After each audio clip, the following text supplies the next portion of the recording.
You're watching ChillyBoy Productions. I'm Larry, ChillyBoy Chillson, and this is my review for Scream 6. Before we get into this review, make sure to go ahead and click that subscribe button down below so that you can chill with me on each and every one of my latest videos. Scream 6 is a 2023 horror film and the sixth film in the beloved Scream franchise. The Carpenter sisters have now moved to New York City to pursue a new life in a fresh setting with their friends. However, escaping your past is easier said than done, as the sisters soon find out when a ghost-faced killer starts rampaging through New York City.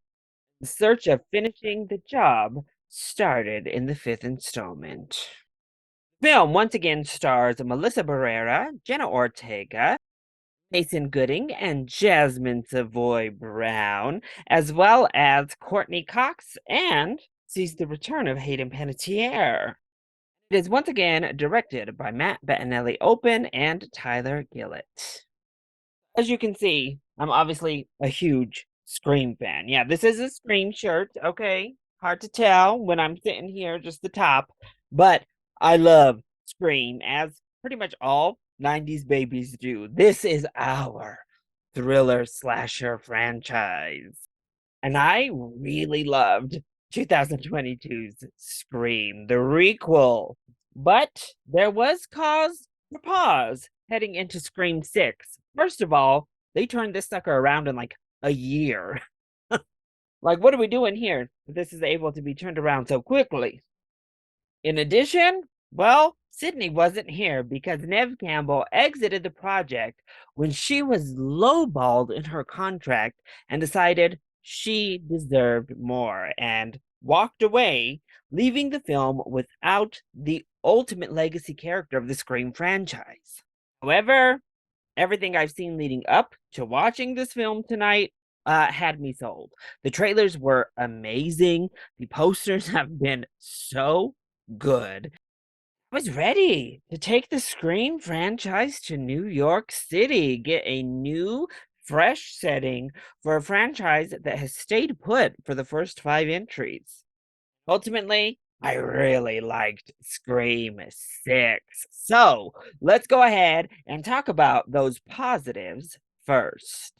Here's the big one right off the bat. I'm pretty sure this is the goriest Scream film to date. These kills are brutal, y'all. They don't shy away from it. I thought Scream 2022 was pretty brutal, and it does have some gnarly kills, but this one ramps it up to the next level. I mean, woof. Yeah. If you have always wanted to see Ghostface just go ham on some folks, Scream 6 is that film. So really like our main core four, if you will. Melissa Barrera does a great job as Sam. I really feel as though she has settled into this role here, and I love the interesting take they've done with her character. It's something fresh, it's something new for this franchise specifically, taking her in like this darker, borderline crazy woman story arc, and that is so present in this film, and it really makes her an interesting character to follow. Our Scream Queen, Jenna Ortega, continues to kill it. She, honestly, is the best performance in the entire film. She is a pure delight. Then our siblings, played by Jasmine and Mason, are a delight. They're the comic relief. They are adorable and so likable in these films. I think this film really solidifies their friendship as a core group and made me really bond to and fall in love with these characters. Scream 6 is what solidifies the new generation of Scream characters. That really kind of marks special territory. As for our legacy characters, they're utilized really well. Courtney Cox coming back as Gail Weathers was a lot of fun, as you always hope for. while she's actually not in the film all that much, I have to say they give her one of the best chase scenes in the entire Scream franchise. I love it. That sequence that you see a little bit of in the trailers in her apartment is amazing. Easily my personal favorite set piece of this entire film. It was so good. And Hayden Panettiere coming back as Kirby is such a delight as well. I'm so glad they brought that character back. I think Hayden Panettiere is having a lot of fun with this character, and she was a breath of fresh air returning to the Scream franchise. The new actors, not as great. And we'll talk about them a little bit in the negatives. Also had fun with the story. No, it's not overly complex, but it is that perfect balance that I adore with the Scream franchise. Yes, we're getting bloodier and gorier with the kills, but it still maintains that meta and fun tone and atmosphere that this franchise has been built on since the beginning. It is less meta, I'd say, than Scream 5, but it actually is a little bit more lighthearted in general. Honestly, once we get to the twists and once we get to the big reveal, the plot itself is a little bit silly. It's a little bit ridiculous, but it pays such homage to the rest of the franchise that I was still along for the ride and having a really good time with it. It's also paced really well. They take the time to establish our characters once more, set the stage of where they are in their lives right now, get a lot with the characters throughout the entirety of the film while never going too long without something to spice it up. Those kills that we're waiting for. And they give us new kills. They're really inventive set pieces here. We have Ghostface with a shotgun, which I know people were like concerned about or mad about or whatever. It works so well in the context of the film. But there's this amazing setting that the final act takes place in. That final act, I had a blast with. Obviously, I talked about the Gale Weathers chase moment. Then the opening. Oh my gosh, I think this is the best Scream opening since the original. Completely shatters expectations in the best possible way. I loved the opening sequence here. I thought the nostalgia all hit well. Yes, it does. This film specifically leans heavy on nostalgia, even without Sydney Prescott being present. Obviously, her presence is omnipresent. But, being a Scream fan, I don't know, my nostalgia buttons were pushed in the best ways possible.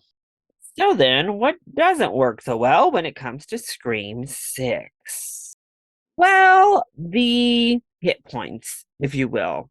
Our characters take a lot of damage in a lot of different sequences. I mean, people get pretty much mortal injuries several times throughout the film. I mean, over and over. Not only do they survive some of these mortal injuries, they kind of just go about business as if they weren't just stabbed straight through the stomach. Right in the back. Like, they're just, going on like nothing really happened and able to act normal. I can't really talk about it much because it'll be kind of a spoiler, even if I just vaguely dance around it. But escaping death in impossible situations seems to be the MO and a little bit of the new type of running gag of these movies. Uh, so moving forward, Scream 7, I think we need to cut back on the mortal wound, like stabbings through the chest and the stomach, shit, stabbing in the head, and just running like you weren't even touched. And those acting performances that I spoke about in the positives. Dermot Mulroney is okay in the film. I think he does okay for the most part. But when he starts trying to chew scenery, mm, not the best. For our young folks, I actually thought Jack Champion was a delight in this movie. I thought he was really good. But Josh Shigara, hmm, I was mostly familiar with him through She-Hulk, which I actually thought he was quite good. Here, he's very pretty to look at. He's gorgeous. Um, but that acting, not great. Overall, I had a blast with Scream. It delivered everything I hoped for in a great Scream franchise entry. The most brutal and bloody kills to date for Ghostface in this nostalgic heavy, comedy laced story that helped me fall in love with this new core 4 character base of the new generation. You know me, you know I'm a sucker for these legacy characters. I don't want to let them go ever. Any of the franchise. So for this film to get me to really be on board with this new crop of folks, yeah, it did its job. So if you're a fan of the Scream franchise, definitely head out to the theaters. Give this a full price ticket this weekend. I don't think you're going to be disappointed. If you're just looking for a fun horror film in early March, I don't think you can go wrong with Scream 6.